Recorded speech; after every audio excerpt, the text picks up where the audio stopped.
Livro O Discípulo Radical, de John Stott, escrito no ano de 2009, 2 anos antes da sua morte. Neste livro, ele deixa um legado para gerações vindouras sobre a visão bíblica do discipulado radical. Capítulo 8, primeira parte, morte. A oitava e última característica do discípulo radical é a morte. Deixe-me explicar. O cristianismo oferece vida, vida eterna, vida em abundância. Porém, ele deixa claro que a estrada para a vida é a morte. E enfatiza essa afirmação em pelo menos 6 áreas, que mostrarei neste capítulo. Vida por meio da morte é um dos paradoxos mais profundos da fé e da vida cristãs. A vida e a morte sempre fascinaram as pessoas. Não há dúvida de que estamos vivos e de que morreremos. São 2 fatos inegociáveis com os quais temos de concordar. No entanto, são eles também misteriosos e difíceis de definir. Darei um exemplo a partir de uma área do meu interesse, a ornitologia, que é o estudo dos pássaros. Roger Tory Peterson, que morreu em 1997, foi o decano diplomático dos ornitólogos americanos do século XX e um artista cujo tema era pássaros. Peterson costumava contar sobre seu ingresso na área. Numa caminhada pelo campo aos 11 anos, ele vislumbrou uma espécie de pica-pau. Parecia ser apenas uma bola de penas marrons, agarrada ao tronco de um carvalho. Com cuidado, eu toquei nas costas e instantaneamente a coisa inerte virou a cabeça, olhou para mim com olhos espantados, explodiu em um lampejo de asas douradas e voou para a floresta. Foi como uma ressurreição. O que parecia estar morto estava muito vivo. Desde então, as aves têm sido para mim as expressões mais nítidas de vida. Aves são uma declaração de vida. Em outro lugar, Peterson descreve isso como um momento crucial da minha vida. Eu fiquei desarmado, continuou ele, pelo contraste entre algo que repetidamente estava tão cheio de vida e algo que eu havia considerado morto. Contudo, meu interesse neste capítulo não é a vida e a morte na natureza, mas a vida e a morte em Cristo. A perspectiva do discípulo radical é ver a morte não como o término da vida, mas como a entrada para ela. Pois o que a Escritura faz é colocar diante de nós as desejáveis glórias da vida e depois enfatizar que a condição indispensável para experimentá-las é a morte. Resumindo, a Bíblia promete vida por meio da morte. E de nenhuma outra maneira. Assim, o apóstolo Paulo descreve o povo cristão como ressurrectos dentre os mortos. Romanos 6:13. Essa perspectiva é tão diferente das suposições da mente secular, tão atual e tão revolucionária em suas implicações, que precisamos ver aplicada em 6 situações diferentes nas quais ela opera, de acordo com o Novo Testamento. Salvação. Antes de tudo, vemos morte e vida em relação à nossa salvação, pois frequentemente a salvação é representada em termos de vida. Paulo escreve que o dom de Deus é a vida eterna, Romanos 6:23. João explica que aquele que tem o Filho tem a vida eterna, 1 João 5:12. Fica claro também que a característica distintiva dessa vida não é a eternidade, mas sua qualidade como vida do novo mundo. A vida eterna é uma vida vivida em comunhão com Deus, João 17:3. Porém, a morte é a única forma de entrar nessa vida, e a razão para isso é clara. A barreira para a comunhão com Deus é o pecado, e o salário do pecado é a morte. Romanos 6, 23. Em toda a Bíblia, o pecado e a morte são igualmente considerados uma ofensa e merece uma punição. Porém, se tivéssemos de morrer por nossos pecados, seria o fim. Não poderia haver vida dessa forma. Assim, Deus veio a nós em Jesus Cristo, ele tomou o nosso lugar, se apossou do nosso pecado e morreu a nossa morte. Nós havíamos pecado, nós merecíamos morrer, porém ele morreu em nosso lugar. A simples declaração, Cristo morreu pelos pecados, é suficiente. Ele não possuía pecados próprios, pelos quais precisasse morrer. Ele morreu pelos nossos pecados. Porém, sua morte não pode nos trazer nenhum bem, a menos que reivindiquemos seus benefícios. É pela fé interiormente e pelo batismo exteriormente que nos tornamos unidos a Cristo em sua morte e ressurreição. Nós morremos e ressuscitamos com ele. Portanto, agora, considerai-vos ou avaliai-vos mortos para o pecado. Romanos 6, 11. Não fingindo que estamos imunes ao pecado, quando sabemos que não estamos, mas entendendo e lembrando que, sendo um com Cristo, os benefícios de sua morte se tornaram nossos. Estamos vivos para Deus, vivos por intermédio da sua morte. Discipulado. Assim como na salvação, o mesmo princípio de vida, por meio da morte, opera no discipulado.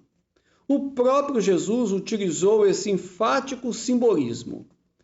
Então, convocando a multidão e juntamente os seus discípulos, disse-lhes: se alguém quer vir após mim, a si mesmo se negue, tome a sua cruz e siga-me.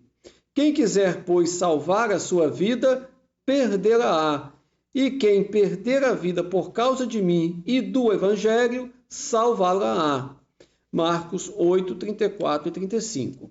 Se tivéssemos vivido sob a ocupação romana na Palestina e tivéssemos visto um homem carregando uma cruz, ou pelo menos o patibul, não necessitaríamos perguntar o que ele estava fazendo. Imediatamente o teríamos reconhecido como um criminoso condenado a caminho da execução, pois os romanos obrigavam os sentenciados a carregar a cruz até o local da crucificação. Essa, então, foi a imagem dramática que Jesus usou para representar a autonegação. Pois, se estamos seguindo a Jesus, existe apenas um lugar para o qual podemos estar indo: o lugar da morte. Como Dietrich Bonhoeffer escreve em O Preço do Discipulado, quando Cristo chama um homem, ele o convida a vir e morrer. Além disso, de acordo com Lucas, devemos tomar nossa cruz todos os dias. Lucas 9, 23. E, se não o fizermos, não poderemos ser seus discípulos. Lucas 14, 27. Tal ensinamento entra em choque com o movimento do potencial humano e do movimento da nova era, que tem imitado. Carl Roger ensina que as pessoas não são caracterizadas pela patologia, como ensina Freud, mas pelo potencial. E Abraham Maslow enfatiza a necessidade da autorrealização. As palavras salvar e perder nossa vida utilizadas por Jesus podem ser aplicadas ao martírio, mas não são necessariamente restritas a ele, pois a nossa vida e a nossa psique, nosso eu, e em algumas versões dessa passagem, a forma reflexiva é usada, especialmente a si mesmo. Como podemos parafrasear o versículo 35 da seguinte forma: se estiver determinado a se apegar a si próprio e a viver por si próprio, perderá a si próprio. Porém, se estiver disposto a morrer, a perder-se e a se entregar à obra de Cristo e ao Evangelho, se encontrará no momento do completo abandono e descobrirá sua verdadeira identidade. Assim, Jesus promete a verdadeira autodescoberta pelo preço da autonegação, a verdadeira vida pelo preço da morte. O apóstolo Paulo foi cuidadoso ao trabalhar esse ensino de Jesus. Em Gálatas, ele declara que havia sido crucificado com Cristo, Gálatas 2:20. E que todos que pertencem a Cristo crucificaram suas naturezas caídas com todas as suas paixões e desejos, Gálatas 5:24. Isso é mortificação, ou seja, sentenciar à morte ou repudiar a nossa natureza caída e autopermissiva. A declaração mais clara de Paulo a esse respeito está em Romanos 8:13. Porque se viverdes segundo a carne, caminhais para a morte, mas se pelo Espírito mortificardes os feitos do corpo, certamente vivereis. Eis um versículo que define o evidente contraste entre vida e morte. Ele afirma que existe um tipo de vida que, na verdade, conduz à morte, e que existe um tipo de morte que, na verdade, leva à vida. Assim, se queremos viver uma vida de verdadeira realização, devemos sentenciar, rejeitar radicalmente todo mal à morte. Como descreve Martyn Lloyd-Jones, estou cada vez mais convencido de que a maioria das pessoas vive uma vida cristã problemática, porque mimam a si mesmas espiritualmente. Por outro lado, se rejeitarmos o mal, viveremos. A única maneira de vivermos a plenitude de Deus é morrendo. Ou melhor, sentenciando à morte, crucificando, ou seja, renunciando completamente à nossa natureza autopermissiva e todos os seus desejos. O puritano John Owen enfatiza essa verdade em seu livro A Mortificação do Pecado, escrito em 1656. O ódio ao pecado como pecado, não somente como algo irritante ou desconfortável, está presente na base de toda mortificação espiritual. Capítulo 8. Dessa forma, é essencial lutar contra o domínio do pecado e não concordar com ele. Devemos evitar o grande mal de pregar uma paz ilusória para nós mesmos. Capítulo 13. Além do mais, uma mortificação tão radical só é possível por meio do Espírito Santo.